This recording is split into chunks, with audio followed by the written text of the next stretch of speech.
Are there any lessons that you can impart with us on how we can not only make the world a better place globally, but also those small acts every day for our neighbors? Yeah. Look, first of all, I want to thank you all for taking the time, for your questions, for your curiosity, for your love, for your support. I want to thank Phoebe for being an amazing, fabulous, one of my little mentees now. But here's what I said.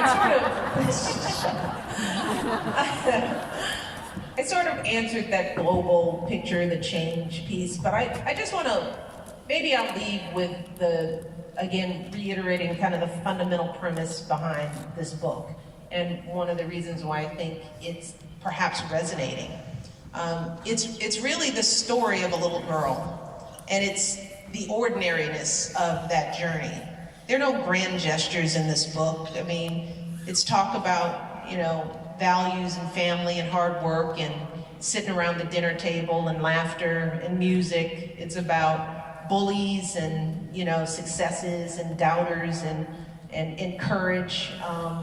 We all have these stories. But here's the thing, it feels like to me, there are only certain stories for some reason that we value. We don't value the small story that we all have in ourselves. And I think that part of confidence comes from, first of all, valuing your own unique story. And understanding that there's no one way to become, that we're all becoming, all of us, men, women, of all ages, boys, girls, we're becoming every day in the little stories that we tell ourselves about us. So the first work we have to do is to, first of all, value our own stories, not compare it to somebody else's, not to hold it up to some false image of what we think humanity means or what success is. We're all having these amazing journeys. And then I think we have to not just own it, but then share it with each other. Because the reason people connect to this little girl is because she shared her story. And people felt her. They felt her, they saw her as real. They didn't see her as the first lady or an ape in heels or some angry black woman.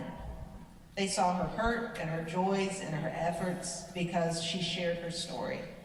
So then we have to be vulnerable enough to share our stories, not our stats, not where we went to school and what our degrees were and what our careers are. That says nothing about who we are, right? Our stories are those little journeys. That's how we break down those barriers, and that's how we stop fearing one another, because when we do that, we learn that we have so much more in common all over the world than we ever imagined. That fear is meaningless, it's pointless. So that's where voice comes from. That's where confidence comes from. It comes from owning your own story and knowing it and having value and sharing it with others. So I urge you guys here to do that. Do that for yourselves first, and then start slowly and surely being curious about the stories of others, fearing less, being less cautious, being more open, being more empathetic. And if we do that, I think we'll feel better as a world.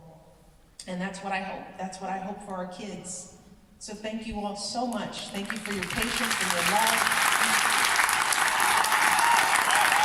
Keep being kind. Thank you, Stockholm. Thank you so much.